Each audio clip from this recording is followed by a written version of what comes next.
Hey everyone, welcome to the Trust Fall series and our second episode.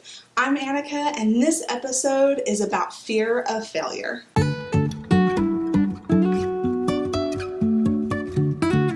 So we really have to talk about failure here because students have a fear of failure, whether it be because they're failing in front of their peers or even maybe failing in front of you because you might be a role model.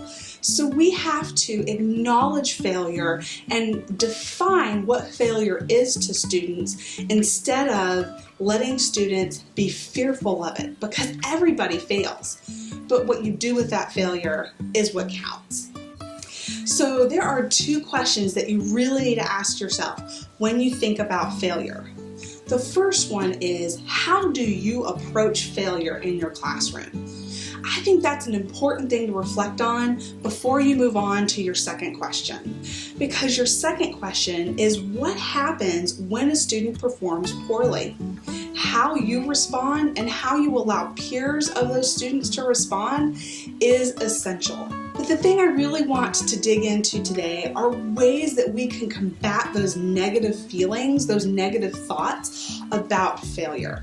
Our first one is one that so many teachers now know about, and it's Carol Dweck's idea of the power of yet.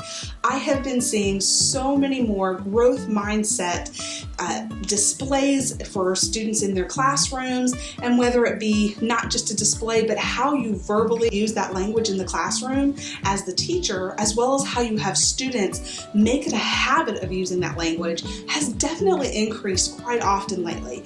And I think it's because teachers have truly acknowledged that mental health has become a larger and greater concern for everyone in the classroom. So if you've established the power of yet in your classroom, that growth mindset, that's awesome. But there are some other things that we probably need to discuss that can help combat negative thoughts as well. Another way to combat a negative mindset is to use affirming words with students when they're going through academic struggle. When we use those right positive words of how struggle is actually learning, that can help a student tremendously. We should also be celebrating students when they try again.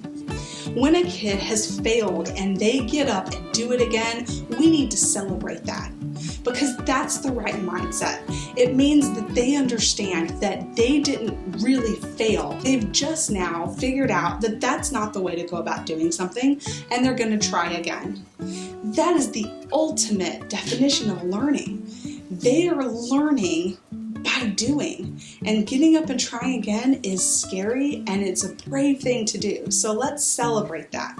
And finally, something that's really near and dear to my heart, and I think teachers really need to take in consideration if they don't already do this. I really believe in offering multiple opportunities to try. If we give a quiz, it could be that they had a bad day. Or it could mean that they weren't ready to show their knowledge yet. Because not all kids learn at the same pace and at the same time for every single thing. You will have some kids that learn math quicker than others, and those same kids are not going to learn their social studies because that doesn't connect with them as well as it does for other students. We have to identify that kids learn at different rates and different times, and we need to be able to offer those multiple opportunities for kids to try so that they don't feel like they failed, because they haven't. They just haven't learned it yet. So I'd love to hear some other ways that you like to combat that negative attitude, that negative mindset that they have failed. What are things that you have done in your classroom? I would love to hear about those in the comments. Let's talk about it there and share as a community what are things that we do to help combat this.